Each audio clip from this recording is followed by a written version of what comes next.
Hi friends, welcome to Excel Aari designers. இன்றைக்கி நம்ம வந்து ஒரு ஸ்டெம் ஸ்டிச் எப்படி பண்ணலாம் அப்படின்றத பார்க்குறோம்.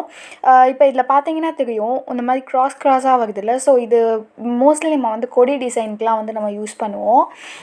இதை வந்து நீங்கள் ஜரி த்ரெட்டில் வந்து போட்டு பழகுறதை விட நீங்கள் வந்து சில்க் த்ரெட்டில் வந்து போட்டு பழகலாம்.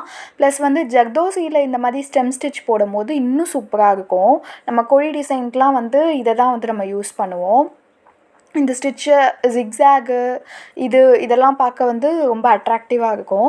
ஸோ நம்ம இது எப்படி பண்ணலான்றதை பார்க்கலாம். ஃபஸ்ட் எடுத்தோடனே ஒரு லாக் போட்டுட்டேன். லாக் போட்டுட்டு அதுலேருந்து ஒரு லாங் செயின் எடுத்துகிட்டு அந்த செயின்லேருந்து ஒரு சின்ன லாக் போட்டுட்டு மேலே வந்து மேலே அந்த முன்னாடி போட்டோம்ல லாங் செயின், அதுக்கு நடுவில், அதாவது ஒரு முக்கால்வாசியோ நடுவில் வந்து நம்ம இன்னொரு செயினை வந்து நம்ம லாக் போட்டுட்டு திருப்பி அப்படியே வந்து நம்ம வந்து கீழே வந்து கொண்டு வரோம். ஸோ நம்ம ஒதுக்கிட்டு அந்த மாதிரி நம்ம வந்து பண்ணும் போது, நம்ம வந்து அந்த மாதிரி லாக் போட்டு கீழே கொண்டு வரும்போது நமக்கு வந்து அந்த ஷேப் வந்து கிடைக்கிது. அந்த ஸ்டெம் மாதிரி உள்ள ஷேப் வந்து கிடைக்கிது.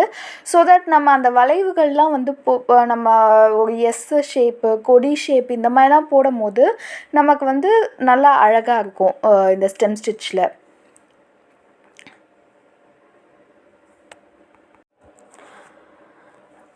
இது பண்ணும்போது நூல் பிரியாமல் பார்த்துக்கோங்க. ஏன்னா நம்ம வந்து இப்போ லாங் செயினாக எடுக்கிறோம். இதுவே வந்து நம்ம ஷார்ட் செயினாக வந்து நம்ம எடுக்கும் போது நமக்கு வந்து நூல் பிரிகிறதுக்கு நிறைய சான்ஸ் இருக்குது. ஸோ நம்ம உடனே அங்கே லாக் போட்டு திருப்பி இங்கேயும் லாக் போட்டு நம்ம அந்த மாதிரி எடுக்கும் போது நூல் வந்து உங்களுக்கு சில்க் த்ரெட் இல்லையா, ஸோ கொஞ்சம் பிஞ்சு வரதுக்கு சான்சஸ் இருக்குது. ஸோ அது வந்து பிரியாமல் பார்த்துக்கோங்க. பிஞ்சிடுச்சுன்னா திருப்பி எடுத்து போடுங்க. ப்ளஸ் வந்து இப்போ இந்த மாதிரி வந்து லாங் செயின் ஃபஸ்ட்டு வந்து நீங்கள் போட்டு ப்ராக்டிஸ் பண்ணுங்கள். அடுத்து வந்து இதையே கொஞ்சம் சைஸ் வந்து கம்மி பண்ணி கரெக்டாக ஒவ்வொரு ஸ்டெம்மும் வந்து ஈக்குவல் சைஸில் இருக்கிற மாதிரி பார்த்துக்கோங்க. ஸோ தட் ஹோலாக பார்க்கும் போது அது வந்து ஈவனாக தெரியும் உங்களுக்கு. இதை முடிச்சுட்டு நீங்கள் ஃபைனலாக பார்க்கும் போது உங்களுக்கு அந்த அவுட்புட் வந்து கிளியராக தெரியும் பாருங்கள்.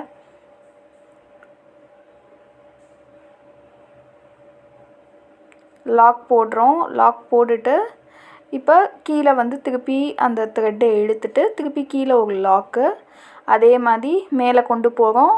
மேலே ஒரு லாக்கு, திருப்பி வந்து கீழே ஒரு லாங் செயின் கொண்டு வரோம், அங்கே கீழே ஒரு லாக்கு. ஸோ இந்த மாதிரி நம்ம வந்து ரிப்பீட்டடாக நம்ம வந்து பண்ணணும்.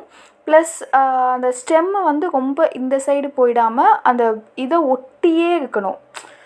ஸோ அதை ஒட்டி அந்த செயினை ஒட்டி இருக்கும் போது தான் உங்களுக்கு அந்த ஷேப் வந்து அழகாக வந்து உங்களுக்கு கிடைக்கும். ஸோ இப்போ ஸ்ட்ரெயிட் லைன் வந்து ஃபஸ்ட்டு நம்ம போட்டோம். இப்போ வந்து நம்ம முன்னாடி சொன்ன மாதிரி கொடி டிசைனுக்குலாம் இது போட்டால் தான் நல்லாயிருக்கும். ஸோ அதனால ஒரு எஸ் மாதிரி ஒரு ஷேப்பில் வந்து நம்ம சும்மா வந்து போட்டு பார்க்கலாம். ஸோ இதில் வந்து நான் சொன்ன மாதிரி நீங்கள் வந்து ஜர்தோசி வச்சு பண்ணும்போது இன்னும் வந்து சூப்பராக வந்து உங்களுக்கு வரும்.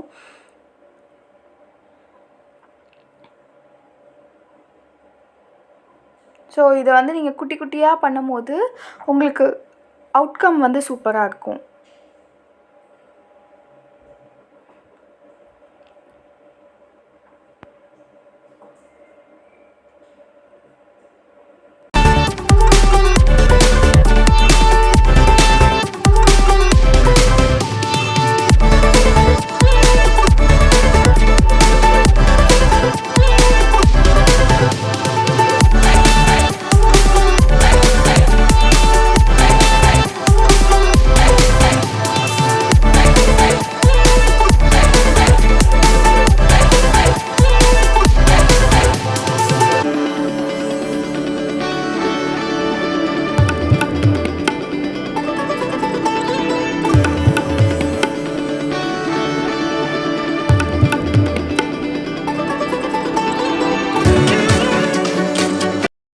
இந்த வீடியோ பிடிச்சிருந்ததுன்னா லைக் பண்ணுங்கள், கமெண்ட் பண்ணுங்கள், ஷேர் பண்ணுங்கள், சப்ஸ்கிரைப் பண்ணுங்கள் ஃப்ரெண்ட்ஸ். தேங்க்யூ.